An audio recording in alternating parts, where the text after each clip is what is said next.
안녕하세요. 이데일리 신문의 주요 뉴스로 오늘 시장을 전망해보는 투데이 출발 이슈 시간입니다. 어제 뉴스를 보다 보니까 한 증시 전문가가 개인 투자자들은 잘 알려진 사실보다는 뜬소문 그리고 테마주에 더 집착하는 경향이 있다라고 지적을 하더라고요. 하지만 개인 투자자 입장에서는 잘 알려진 사실이 호재가 될 수 있을지 판단하기 쉽지 않은데요. 저희와 함께 하시면서 오늘 그 고민 조금 덜어보시기 바랍니다. 자, 첫 번째 뉴스 보겠습니다. 스마트폰을 비롯한 모바일 기기에서 청소년들의 게임 이용 시간을 제한하는 모바일 셧다운제가 그 기간이 시행 시기가 2년간 유예되면서 모바일 게임 업체들이 안도의 한숨을 내쉬고 있다는 소식입니다. 그동안 모바일 게임주의 발목을 잡았던 규제 리스크가 해소되며 반등의 기회를 잡을 것이라는 전망이 힘을 얻고 있는데요. 모바일 게임주의 터줏대감 컴투스와 모바일 게임 양대 산맥으로 군림하는 게임빌, 신흥 강잡 위메이드 등 그동안 모바일 게임주는 규제 리스크로 인해 주가가 하락하며 마음이 참 무거웠습니다. 모바일 게임 회사들은 일단 셧다운제 적용 대상에서 배제하기로 합의한 만큼 마음속 한구석의 짐을 덜어낼 수 있게 됐는데요. 향후 모바일 게임주의 주가 움직임에 많은 관심이 쏠려 있습니다. 예, 생각해보면은 작년 4분기 때 이 모바일 게임주들의 주가가 크게 하락했지 않습니까? 이 박근혜 대통령 당선인이 했던 얘기가 뭐 게임 쪽에 여러 가지 폐해가 있다. 뭐 이러한 부분에서 걱정스러운 부분이 언급이 되면서 모바일 게임주들 크게 하락을 했었죠. 네, 그렇습니다. 모바일 게임주 같은 경우는 한때 이처럼 잘 나갈 땐 정말 잘 나갔고 못 나갈 땐 정말 못 나가는 종목 중에 하나면서 또 하나 규제가 이야기 나올 때마다 가장 데미지 있는 업종이지 않나 보겠습니다. 어저께 보니까 문광부하고 유성경제부에서 실제적으로 모바일 게임의 셧다운제에 대해서 2015년까지 2년 동안 유예한다는 이야기가 나오면서 관련주들이 잠깐 반등을 했었습니다. 셧다운제란 뭘까요? 그 말 그대로 좀 험한 표현입니다. 예전에 우리 그냥 하는 이야기로 셧다운, 문 닫아 그런 이야기 했지 않습니까? 그러니까 16세 미만 청소년을 대상으로 해서 자정부터 6시까지 게임의 어떤 규제를 하는 것이 셧다운제인데 실제로 최근에 보면 과거에부터 이런 게임에 대한 규제 이야기는 모바일 셧다운제보다도 사실 온라인 쪽이 이야기가 컸습니다. 쿨링오프제도 있었고요. 왜 그러냐면 게임의 중독성 그리고 또 하나가 사행성이라든지 폭력성 그것 자체가 사회적 문제로 야기되다 보니까 상당히 큰 노이즈가 많았던 게 사실이고요. 그런 과정에서 모바일 시대로 넘어가는 현재 상태에서 온라인 게임 또한 아니라 모바일 게임도 실제적으로 셧다운을 해야 된다는 이야기가 좀 있었는데 그것 자체를 일단은 잠깐이나마 유예했다는 거는 그래도 그나마 조금은 긍정적으로 보입니다. 예, 이 셧다운 제도 때문에 이제 게임 업체들이 많이 긴장을 하긴 했었죠. 이제 사실 저도 이제 학창 시절 때 생각을 해보면은 저희 집에 컴퓨터가 있었습니다. 자, 그러다 보니까 이제 게임을 열심히 했더니 집에서 아버지가 그 코드를 그 특정 시간이 되면 아예 빼놓으셨는데 이렇게 하려다가 이제 정부에서는 일단은 한 2년 정도 유예를 했다라는 것이죠. 자, 그렇다면 이제 게임 업종들 전반적인 안심하는 그러한 분위기가 형성이 될 것 같고 그렇다면은 이 부분이 주가에 어느 정도 긍정적으로 영향을 미칠 것이냐 이 부분이 아마 시청자님들께서도 가장 관심을 가질 것 같습니다. 네, 근데 주가에는 조금 보니까 바로 영향을 미칠 것 같지는 않습니다. 어제 하루 정도는 이 이야기가 나왔을 때 잠깐 반등을 했습니다만은 실제적으로 보면 실적을 놓고 보면 사실 게임주는 항상 약간 실적 버블론에 좀 말리고 있습니다. 컴투스 같은 경우는 사실 올해 같은 경우 사상 최대 매출 이야기 나오고 있습니다만은 중요한 것이 매출이 중요한 게 아니라 진짜 중요한 건 영업이익이죠. 컴투스는 기존에 보면은 타이니팜이 사실 주 매출원이었는데 지금 어떤 게임 쪽에서 지난해 하반기부터 실제적으로 애니팡 그리고 링크 투마르에서 나온 드래곤 플라이트 그리고 보면 최근에는 또 보니까 윈드러너라고 있죠. 위메이드에서. 다 보니까 모바일 게임의 특징을 제가 하나 캐치해봤는데 게임 주기가 3개월을 못 나는 것 같습니다. 히트작의 게임이 3개월을 못 나가고 있고 실제적으로 대부분의 게임들이 히트 치는 것이 카카오톡 게임 센터를 많이 나온다면 컴투스나 게임빌이나 위메이드 같은 회사들이 실제적으로 오히려 자기네들이 벌어들이는 수익보다도 오히려 카카오톡 같이 매출 수수료 부분도 좀 크지 않나 보기 때문에 실적에 대한 전망치 올해 상당히 큰 야심차게 보고 있습니다만은 현재 주가 수준, 하락하는 주가 수준을 본다면 향후 전망에 대해서는 조금 더 경쟁 구도는 이어갈 수 있기 때문에 조금 더 부진한 흐름을 좀 이어갈 수 있지 않을까 보겠습니다. 예, 사실 생각해보면 최근에 이제 스마트폰 게임 관련주들 매출 성장률이 한 해 100%.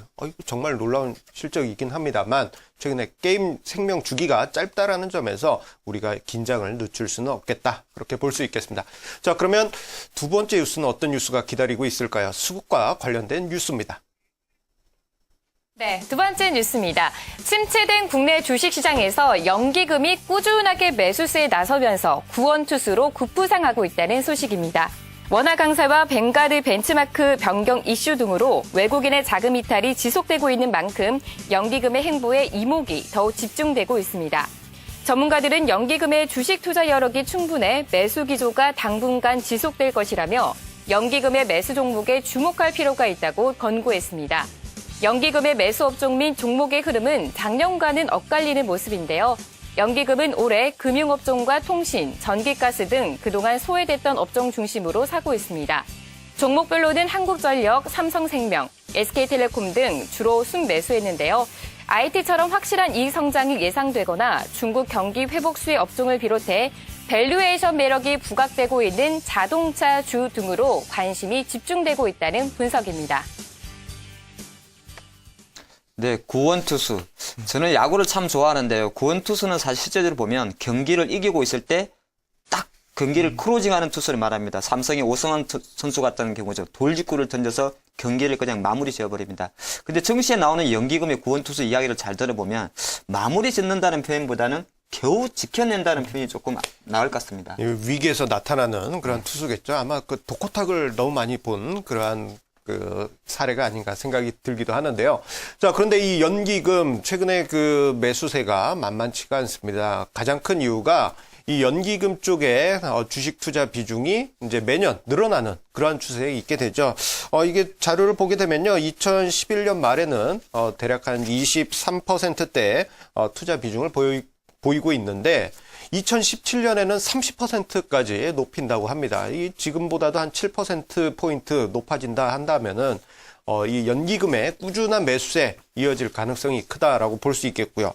자, 그렇다면은 연기금에 매수하는 종목들에 대해서 우리가 계속 관심을 가져야 되겠고, 근데 사실 이 연기금의 매매 패턴이 사실 걱정이 됐던 부분이 있습니다. 뭐냐면은 증시가 하락할 때는 매수하는데 증시가 반등할 때는 매도하는 그러한 패턴이 계속 반복되었거든요. 자, 그런데 요즘 들어서는 증시가 반등할 때도 강하게 매수하고 있다라는 점, 그런 의미에서 연기금이 구원투수로의 의미도 있지만 공격투수로의 그러한 모습도 지금 갖춰지고 있다. 그렇게 저는 보고 있습니다.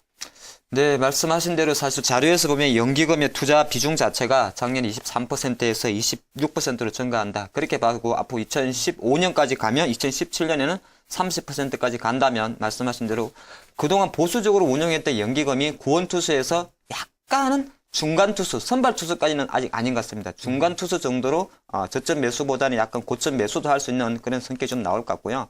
최근에 그래도 1월달 이후부터 지금까지 연기금이 순 매수한 섹터를 보니까 아직은 구원 투수의 성격이 강한 것 같습니다. 금융업종, 통신, 전기가스, 대표적인 경기 방어업종을 매수했다 볼 수 있을 것 같고요.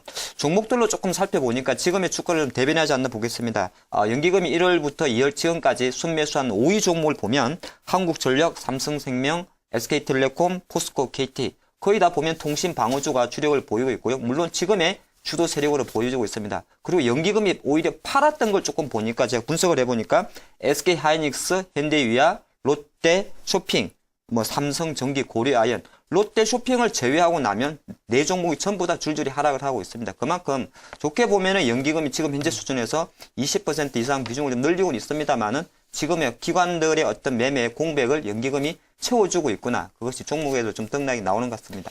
그리고 제가 얼마 전에 통계를 좀 잡아봤는데요. 연기금 쪽에서 매수하는 종목들의 수익률과 그리고 외국인이 매수하는 종목들의 수익률을 비교를 해봤는데 연기금이 매수하는 종목들이 수익률이 좀 더 높다라는 점에서 연기금이 외국인보다 점점 더 강한 프라이스 메이커로서 등극하고 있다는 점 우리가 중요하게 봐야 되겠습니다. 그런데 이 연기금이 이 종목 구분, 대형주, 중형주, 소형주 구분 안 하고 같이 투자를 하는 그러한 종목들을 투자한다라는 점 우리가 투자를 할 때 명심을 해야 될 부분이 아닌가 생각이 됩니다.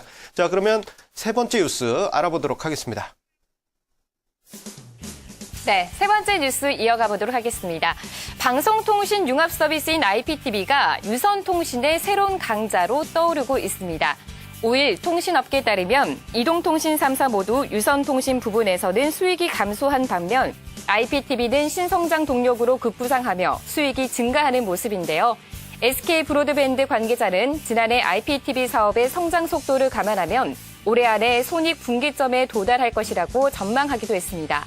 IPTV의 선전은 유선 전화뿐만 아니라 효자였던 초고속 인터넷과 비교해도 눈에 띄는데요. 상황이 이러다 보니 업계에서는 유선통신 회사들이 IPTV를 하는 미디어 회사로의 변신 중이라고 말하고 있습니다. IPTV 3사는 스마트 TV사와의 협의해 인베디리 IPTV를 선보이는 등 그 경쟁은 더욱 치열해질 전망입니다. 사실 이제 그 통신사들 좀 걱정이 됐었던 게 있었죠. 인터넷 가격이 사실 그 급감했지 않습니까? 이 사실 예전에 한 10년 전만 하더라도 초고속 인터넷 가입할 때 한 3만 원 돈, 월 3만 원 돈 들었는데 요즘은 그냥 10,000원 정도면은 가입하는 것 같아요. 네, 그렇습니다. 이제 기존 유선 통신사 같은 경우는 이미 그쪽에서 수익성이 자꾸 내려가고 있는 것이고, 그러다 보니까 새로운 수익은 창출 모델에서 바로 IPTV가 들어온 거죠. IPTV 그러면은 그냥 간단하게 저희 좀 설명을 해드릴까요? 예전에 우리가 좋아하는 드라마를 보기 위해서 지하철이나 버스에 내려서 뛰어가지 않습니까? 이젠 그럴 필요가 없다는 거죠. IPTV 세트박스를 깔게 되면은 실제적으로 시간에 구애받지 않고 내가 원하는 프로를 언제든지 볼 수 있는 겁니다. 양방향 서비스가 좋아졌다는 점이 실제적으로 일반 케이블 업체와 다르죠. 국내에 지금 3사 정도가 있습니다. BTV로 대변되는 SK 브로드밴드, LG U+, 원래 KT가 있는데요. 실제적으로 아직까지 이 시장 전체를 보면 일본이라든지 홍콩, 이탈리아 정도 해서 세계적으로는 이제 초기 단계에 있고요.